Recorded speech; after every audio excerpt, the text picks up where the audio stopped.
सियासत में ईमानदारी, इमेज, कमिटमेंट, डेडिकेशन और विजन, ये चीज़ें ज़रूरी होती हैं किसी भी सियासत बजे तक लोगों से। उसका विजन क्या है? सुबह 7 बजे मैं बाहर लोगों से मिलने स्टार्ट हो जाता हूँ। मैं लोगों में हूँ, डिपार्टमेंट के ऑफिसर्स लेकर हमने स्कीम, खाली ये नहीं कि पिछले कामों को, मेरा मंशूर था रुके हुए काम जो है वो स्टार्ट करवाऊंगा, क्योंकि मुझे क्रेडिट से नहीं कि भाई ये मैंने कराया, ये उसने कराया। मुझे है मेरे रजौरी के लोगों को कहा गया था कि 50% जो नौकरियां हैं वो रजौरी के लोगों को मिलेगी। आने वाले दिनों में असेंबली का सेशन है, क्या ये मुद्दा असेंबली में उठाया जाएगा? देखिए, ये मैटर मैंने ऑलरेडी यूनिवर्सिटी से टेकअप किया। उस दिन वाइस चांसलर साहब, रजिस्ट्रार साहब और मैं जब MLA बना था तो मैंने कहा था मैं गरीब आम, मैंने ये चीज़ें देखी हैं। मेरे घर के दरवाजे सबके लिए खुले हैं, आम के लिए भी, खास के लिए भी। अब ये नहीं कि अगर मेरे पास कोई आम आदमी आएगा काम करने के लिए, मैं उसको बोलूँगा जाओ। मिले थे वही जोश, वही जज्बा, आज MLA बन चुके हो, 12 साल हो चुके हैं, वही जज्बा है। आखिर आटा किस चक्की का खाता? देखिए, ये लोगों ने बढ़ चढ़ के, मैं नौजवान हूँ और मुझे इस उम्र में MLA बनाया, तो मैं चाहता हूँ कि पॉजिटिव सियासत की जाए, बदले की नहीं, बदलाव की राजनीति की जाए। मैं तो इस मंच से मैंने तो कहा बीजेपी वालों को, मैंने दूसरी जमातों को, मैंने कहा पॉलिटिक्स भूल जाओ, आज हम मिलकर विकास करेंगे। और मैं जहां जाता हूं मैं तो सभी पार्टियों के लोगों को कहता हूँ आओ थे। हम मिलकर लाल सिंह थे, साहब का मेंबर पार्लियामेंट थे, रमन बल्ला सीनियर लीडर थे, पूरा सफाया हो चुका है। उसमें आप एक उम्मीद की किरण जो है वो जम्मू सूबा के लोगों के लिए भी है, ना सिर्फ रजौरी असेंबली हल्का के लिए। जम्मू सूबा की अगर बात करें तो इस वक्त वाहिद एक सतारों से आगे जहां और भी हैं, सूबा के भी इश्क के इम्तिहान और भी है। उसी असेंबली हल्का के MLA के साथ में मौजूद हूँ, जिस असेंबली हल्का से बड़े बड़े दिग्गज लीडर पैदा हुए हैं। चौधरी तालब, मिर्ज़ा अब्दुल रशीद, मरहूम तारक शरीफ, शबीर खान, जिन्होंने रियासत में अपना लोहा मनवाया। उसी असेंबली हल्का के एक नौजवान MLA हैं, पहली बार MLA बनने के बाद उनसे बातचीत कर रहे हैं। इफ्तिखार है। शुक्रिया शहराज साहब। तालिब इल्मी के ज़माने से सियासत में थे, इंतखाब में पहली बार आए, अवाम के सामने पहली बार अवाम ने बड़ा मैंडेट दिया है। 1.25 माह हो गया है, 1 महीना 20 दिन के आसपास हो गए यहाँ पब्लिक के बीच हो। पब्लिक की कितनी मुश्किलात हैं, बतौर MLA बनने के बाद आपको क्या लग रहा है कि पब्लिक की कितनी मुश्किलात हैं और इनकी मुश्किलात का किस तरीके से अजाला होगा? देखिए, सबसे पहले तो मैं अल्लाह का शुक्र अदा करता हूँ और उसके बाद मैं अपनी कंस्टिट्यूंसी के लोगों का शुक्रिया अदा करता हूँ। मैं अक्सर एक बात कहता हूँ कि सियासत में 3 चीज़ें ज़रूरी होती थी, जो नैरेटिव था कि 3 चीज़ें ज़रूरी हैं, उसके बिना सियासत में कोई फ्यूचर नहीं है, उसके बिना सियासत हो नहीं सकती। आप भी किसी से पूछोगे कि सियासत में क्या क्या ज़रूरी होता है तो बोलेंगे सबसे पहले पैसा ज़रूरी है, दूसरा एक पॉलिटिकल नाम ज़रूरी है, किसी बाप दादा मंत्री होना चाहिए, उसी का बेटा सियासत कर सकता है, और तीसरा उसकी बड़ी बलादरी होनी चाहिए। मेरे पास ये 3 चीज़ों में कोई भी नहीं थी, लेकिन ये लोगों का प्यार है। मेरे लोगों ने, रजौरी के लोगों ने भरपूर वोट दिया, हर जात हर बलादरी के आदमी ने वोट दिया। मुझे गुज्जर बकरवाल बलादरी ने वोट दिया, मुझे पहाड़ी बलादरी ने वोट दिया, मुझे हिंदू बलादरी ने वोट दिया, हिंदू में भी ब्राह्मण कम्युनिटी ने मुझे खुलकर वोट दिया, शेड्यूल कास्ट कम्युनिटी ने मुझे खुलकर वोट दिया, OBC कम्युनिटी ने मुझे खुलकर वोट दिया, महाजन कम्युनिटी ने मुझे वोट दिया, राजपूत कम्युनिटी ने मुझे हर जात हर बलादरी के आदमी ने वोट दिया। और मेरी जो जीत है वो रजौरी पुंछ नहीं बल्कि रियासत जम्मू कश्मीर के लिए एक नई सियासत की शुरुआत है। आज हर नौजवान जो मेहनत से काम करना चाहता है, जो इस निज़ाम को बदलना चाहता है, उसके लिए एक उम्मीद की किरण इफ्तिखार अहमद है। मैं एक एग्जाम्पल हो गया हूं कि अगर लोग इफ्तिखार अहमद को MLA बना सकते हैं तो कोई भी रजौरी का नौजवान, सियासत का नौजवान जो किसी नॉन पॉलिटिकल फैमिली से, मिडिल क्लास फैमिली से, एक गरीब घर से उठ के भी MLA बन सकता है, क्योंकि लोगों ने ये एग्जाम्पल सेट कर दी है कि सियासत में पैसा या बरादरी नहीं मानी रखती। मतलब ये एक एस्पेक्ट हो सकता है, सियासत में ईमानदारी, इमेज, कमिटमेंट, डेडिकेशन और विजन, ये चीज़ें ज़रूरी होती हैं किसी भी सियासत के लिए कि उसका विजन क्या है, और लोगों ने उसको पर मैंडेट डाला, लोगों ने वोट दिया और मैंडेट मुझे दिया, और मैंने जो लोगों ने प्यार दिया, आज मुझे 1 महीना 20 दिन हो गए एमएलए बने। जब मैं इलेक्शन कैंपेन में शराज साहब लोगों के पास जाता था तो बुजुर्ग 80-80 साल के रात को 10-10, 11-11 बजे बैठ के मेरा इंतजार करते थे, और जब मैं उनको देखता था उनकी आंखों में एक उम्मीद देखता था कि कोई नौजवान आदमी है जो इस रजौरी की मुस्तकबिल को बदलेगा, जो रजौरी में जात पात की सियासत को खत्म करके एक भाईचारे की सियासत, एक नफरत के बाजार में मोहब्बत की दुकान, जात बलादरी मजहब से ऊपर उठ के काम करेगा। उन चीजों ने मुझे सोने नहीं दिया। तभी मैंने एक नारा दिया कि आप मेरे लिए 20 दिन जागो, मैं आपके लिए 5 साल जागूंगा, और आज उसी के चलते मैंने जिस तरह इलेक्शन मोड में काम कर रहा था आज भी मेरा वही है। जहां एक तरफ हम बात करेंगे कांग्रेस का पूरा सुथरा जम्मू में प्रोविंस की सूबा की बात करें साफ हो चुका है। दिग्गज लीडर जो हैं ताराचंद थे, साहब का डिप्टी चीफ मिनिस्टर थे, चौधरी लाल सिंह थे, साहब का मेंबर पार्लियामेंट थे, रमन बल्ला सीनियर लीडर थे, पूरा सफाया हो चुका है। उसमें आप एक उम्मीद की किरण जो है वो जम्मू सूबा के लोगों के लिए भी है, ना सिर्फ रजौरी असम्बली हल्का के लिए। जम्मू सूबा की अगर बात करें तो इस वक्त वाहिद एक आप नुमाइंदे हैं कांग्रेस की जानब से। सूबा के लोगों की भी काफ़ी तवक्कात हैं कांग्रेस जमात से, और वो तवक्कात आपसे, क्योंकि सूबा से आप एक एमएलए हो, कि वो तवक्कात किस तरीके से पूरी करें? देखिए, ये सच बात है कि पार्टी ने मुझे मैंडेट दिया, जम्मू प्रोविंस से मैं अकेला जीता हूँ, क्योंकि मैं संगठन से निकला हूँ। मैंने एनएसयूआई स्टूडेंट लाइफ से पॉलिटिक्स शुरू की। मुझे कांग्रेस पार्टी ने बहुत दिया। कांग्रेस पार्टी की वजह से मैंने पूरा हिंदुस्तान घूमा। कांग्रेस पार्टी की वजह से मैं लगभग 650 डिस्ट्रिक्ट हिंदुस्तान के घूम चुका हूँ। आज जो मैं रियासतों का इंचार्ज रहा, वहाँ जब मैं किसी रियासत में जाता था तो मैं देखता था वहाँ कोई नई चीज़ देखता था, तो मैं सोचता था कि मैं अपने रजौरी वासियों को ये मुझे अल्लाह ताकत दे कि मैं वो चीज़ यहाँ इम्प्लीमेंट करूँ, और आज अल्लाह ने मौका दिया। जहाँ तक आपने जम्मू प्रोविंस की बात की, देखो मैं पार्टी का सिपाही हूँ।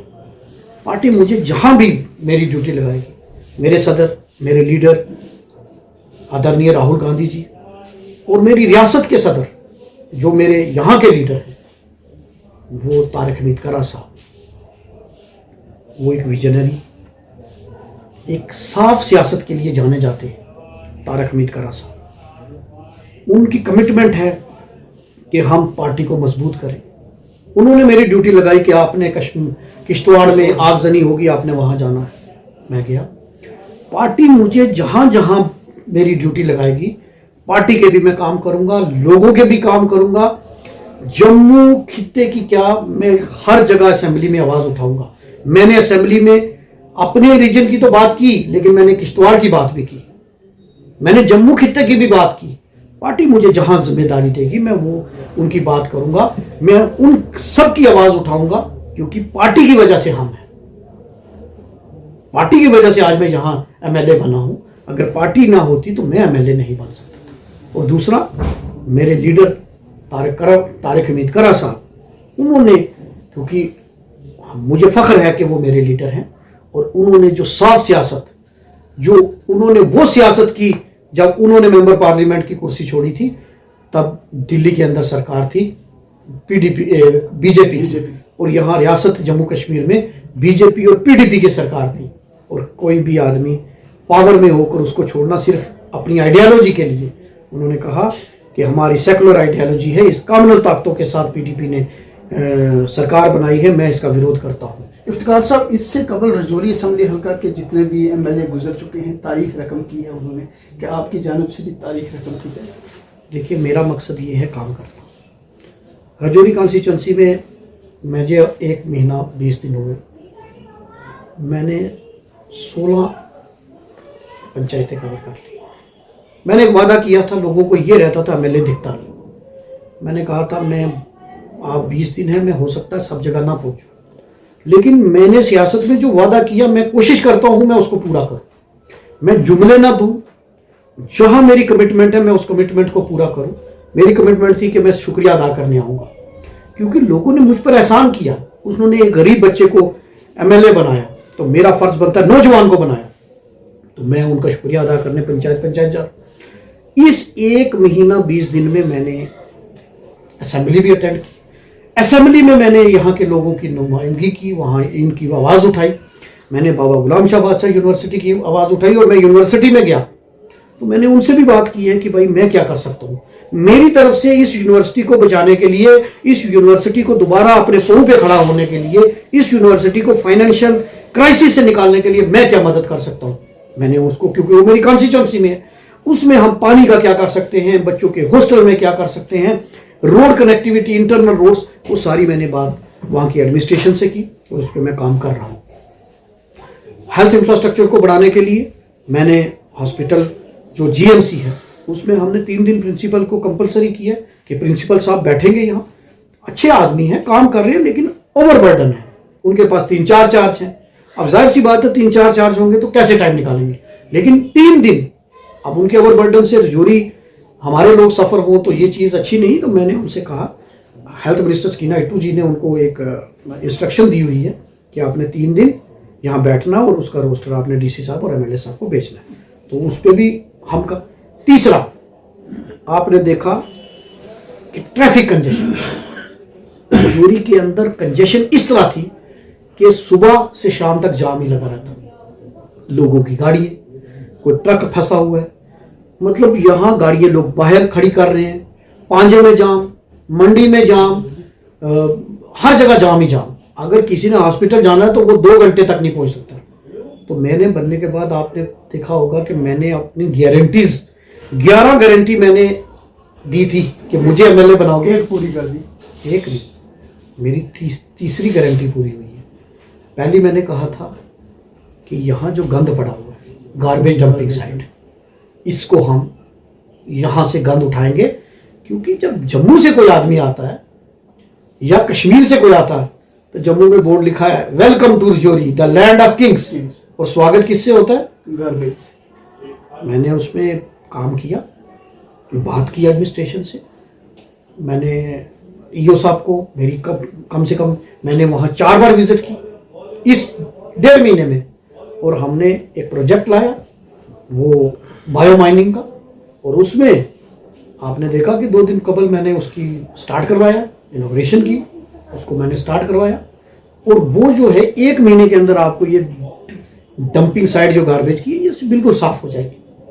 तो रजौरी के लोगों को स्मेल से, रजौरी के लोगों को उस गंदगी से, और जो हम स्वागत करते थे बाहर के लोगों को कि रजौरी एक हेडक्वार्टर में हम स्वागत किससे करते थे, गंद से, उससे निजात मिलेगी। दूसरा मैंने कहा था ट्रैफिक कंजेशन, तो हमारे पास 2 बस स्टैंड, एक तो ऊपर है ही है, 2 बस स्टैंड, एक पिछले 20 साल से, दूसरा 5-6 साल से पड़ा हुआ है और लेकिन फंक्शनल नहीं है। तो मैंने उसकी ब्लैक टॉपिंग स्टार्ट किया, आपने देखा, मैंने एडमिनिस्ट्रेशन से पीडब्ल्यूडी वालों को बोला, मैंने कहा ब्लैक टॉप करो, क्या दिक्कत है, उसको मैंने स्टार्ट करवाया।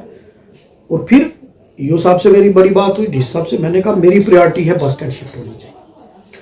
और मैंने उसमें, क्योंकि लैक ऑफ पॉलिटिकल विल की बात होती है, हमने, क्योंकि देखो एक बस स्टैंड पे हम पूरा डिस्ट्रिक्ट नहीं चला सकते, क्योंकि वो जगह में पहले जब बस स्टैंड बना था तो वो गाड़ियां मान लो 200 है, आज वही गाड़ी 5,000 से ऊपर है या 20,000 पे, तो वो उसके लिए हमें नए बस स्टैंड बनाने की जरूरत है।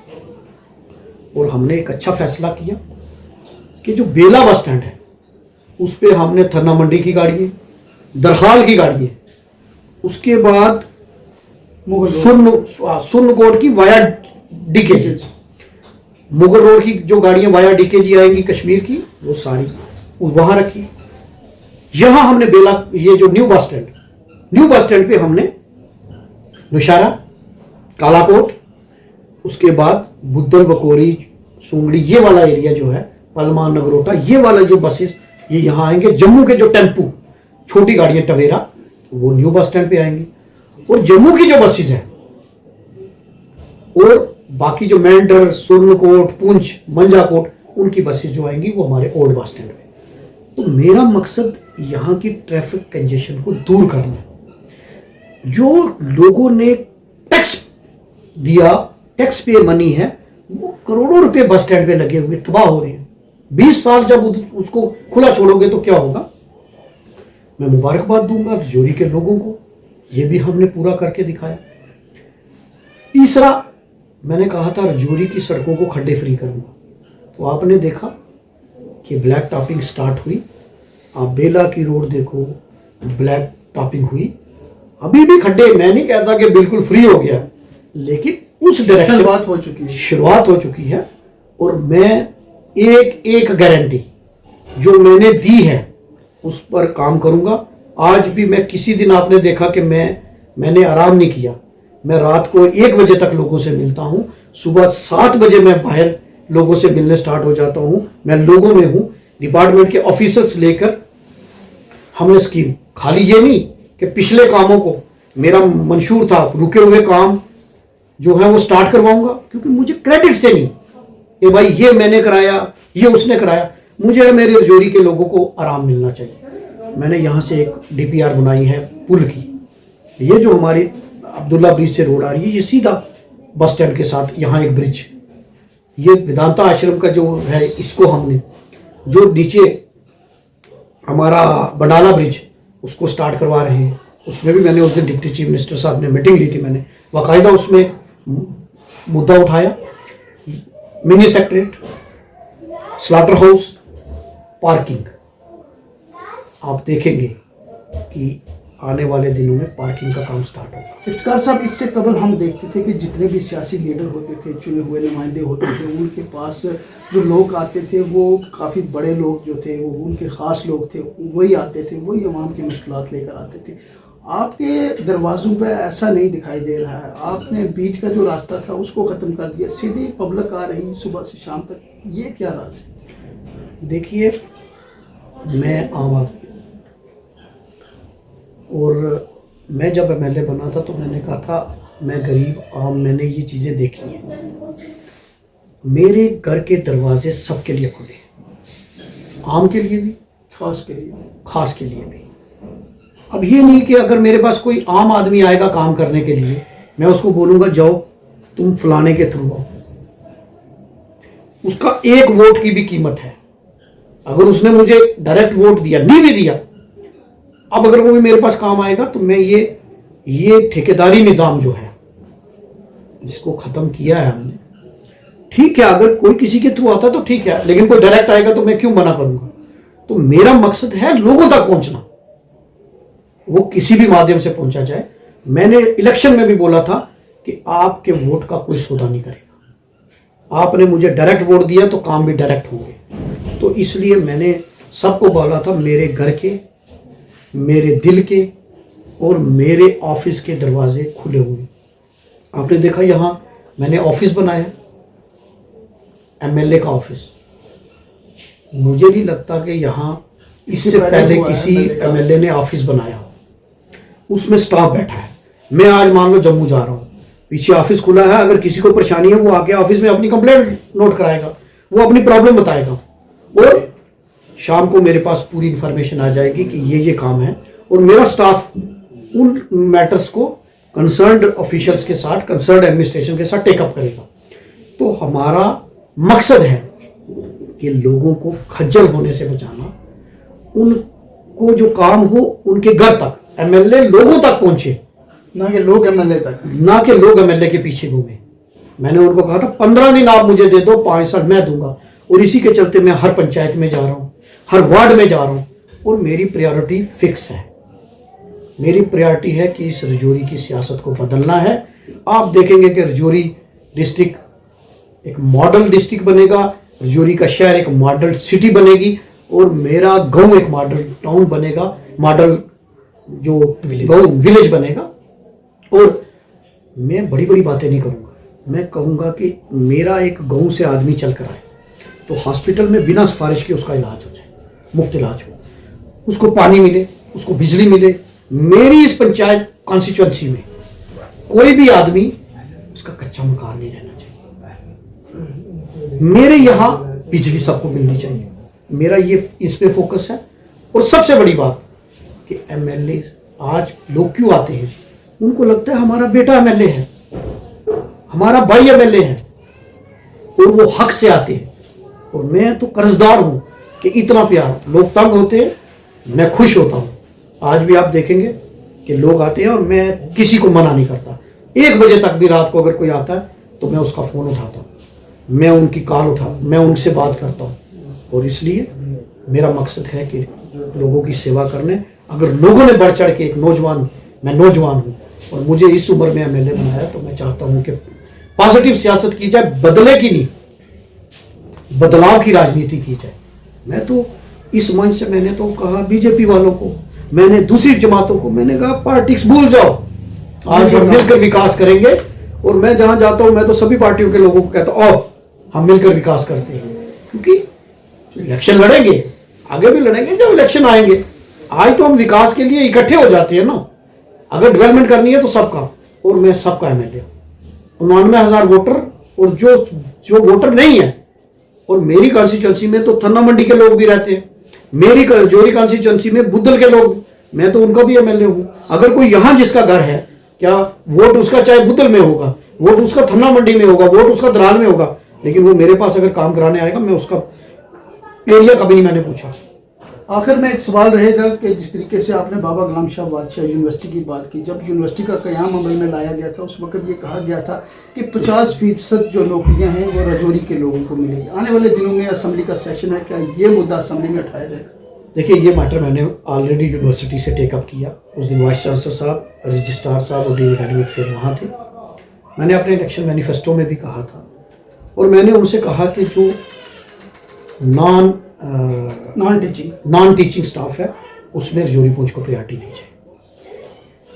वो यूनिवर्सिटी के लिए भी फायदेमंद है, और क्योंकि नॉन टीचिंग स्टाफ जो है उसकी सैलरी 20, 25, 30 हज़ार। आप अगर जम्मू से कोई आदमी लाओगे, वो यहाँ उसका खर्चा उतना हो जाएगा जितने उसके पैसे नहीं मिलेंगे। यहाँ का लोकल आदमी होगा, नौकरी करेगा और घर चला जाएगा, उसका घर भी चलेगा और वो काम भी करेगा। जम्मू का आदमी यहाँ बैठेगा कैसे? तो उसमें मेरी प्रायोरिटी है। और दूसरा, जब ये यूनिवर्सिटी क़याम में आई थी तो काफ़ी सारे इस पर ध्यान नहीं दिया गया, लेकिन आज भी मैंने उनको बोला है कि प्रोजेक्ट मुझे बताओ कहाँ कहाँ, और आप देखेंगे आने वाले दिनों में, क्योंकि वहाँ के बच्चे भी तो मेरे हैं, वो उनका एमएलए भी मैं हूँ, तो उनको भी तो पानी की ज़रूरत है, उनको हॉस्टल की ज़रूरत है, उनको बिजली की ज़रूरत है, उनको सड़क की ज़रूरत है, वो तो मैंने ही देना है। और इंशाअल्लाह यूनिवर्सिटी के साथ मैं खड़ा हूँ। ये हमारा आने वाला फ्यूचर है, हमारी आने वाली जनरेशन। मुझे किसी ने कहा कि भाई यूनिवर्सिटी के, आपने अपना कॉन्स्टिट्यूंसी का टाइम यूनिवर्सिटी पे बोल दिया, तो कौन से यूनिवर्सिटी से वोट मिलेंगे? वहाँ कोई कहीं का, कोई कहीं का। मैंने कहा वोट का मुझे पता नहीं, लेकिन मेरी आने वाली नस्लें इसी यूनिवर्सिटी से सुधरेंगी। इसलिए मैं, यूनिवर्सिटी में सियासत नहीं है, मैं एक नेक नीति से इस इंस्टीट्यूशन को खड़ा करना चाहता हूँ, और उसमें मैं जो भी रोल होगा वो मैं। इफ्तिखार साहब, एक सवाल आफ्टर मूड में होगा। 2010 में आप मध्य प्रदेश के इंचार्ज थे, ग्वालियर में हम मिले थे। वही जोश, वही जज्बा, आज एमएलए बन चुके हो, 12 साल हो चुके हैं, वही जज्बा है। आखिर आटा किस चक्की का खाते हो? देखिए, ये लोगों का प्यार, जब लोग मुझे प्यार देते हैं, जब आप जैसे भाई, जब बुजुर्ग मुझ पर भरोसा करते हैं, तो मुझे ताकत मिलती है। और लोगों के प्यार की वजह से ही, ये प्यार ही है जो मुझे, ये चक्की का आटा नहीं, ये प्यार की ताकत है जो मुझे सोने नहीं देती और मुझे हिम्मत देती है, और मैं चलता हूँ। अब जम्मू सूबा की आवाम से बात हो रही है मेरी पिछले दिनों से, वो चाहते हैं कि इफ्तिखार अहमद को काबीना में जगह मिलनी चाहिए। आने वाले दिनों में उमर अब्दुल्ला साहब की काबीना में हो सकता है कांग्रेस के वजीर कुछ को भी वजारत मिले, तो तवक्कात है आवाम की कि इफ्तिखार अहमद को इस बार काबीना में जगह मिलनी चाहिए ताकि जम्मू सूबा की नुमाइंदगी हो सके। देखिए, अल्लाह का शुक्र है, इस उम्र में लोग एमएलए नहीं बनते, और मैं रजौरी हेडक्वार्टर का एमएलए हूँ, वो किसी काबीना से कम नहीं। पार्टी जो भी जिम्मेदारी देगी, मेरा मकसद है काम करना, और मैं पूरी ईमानदारी से जितने मेरे अख्तियार में है, जितनी मुझे ताकत दी है, उसका 100% इस्तेमाल करके मैं लोगों की खिदमत करूँगा। मैं इस बात पे देख ही नहीं रहा कि मुझे क्या मिलेगा क्या नहीं मिलेगा। जो मेरे लीडर, जो पार्टी मुझे जिम्मेदारी देगी, उस पर मैं काम करूँगा।